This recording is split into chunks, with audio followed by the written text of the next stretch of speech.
റോസ മിസ്റ്റിക്ക മാതാവിനെ പറ്റി നിങ്ങൾ കേട്ടിട്ടുണ്ടോ?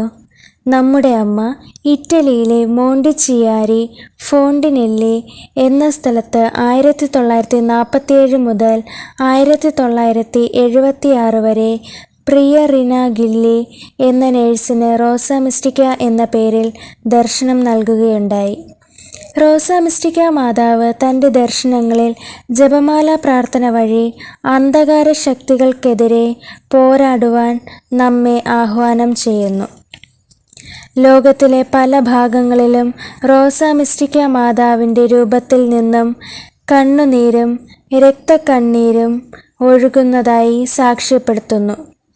റോസ മിസ്റ്റിക്ക മാതാവിനോടുള്ള പ്രാർത്ഥനയുടെ ഫലമായി അത്ഭുതങ്ങളും രോഗശാന്തികളും മാനസാന്തരങ്ങളും സംഭവിച്ചുകൊണ്ടിരിക്കുന്നു. റോസ മിസ്റ്റിക്ക മാതാവിൻ്റെ തിരുനാൾ ജൂലൈ 13 ആചരിക്കുന്നു. അതിന് ഒരുക്കമായി റോസ മിസ്റ്റിക്ക മാതാവിനോടുള്ള പ്രാർത്ഥന 1 മുതൽ 13 വരെ നടത്തുക.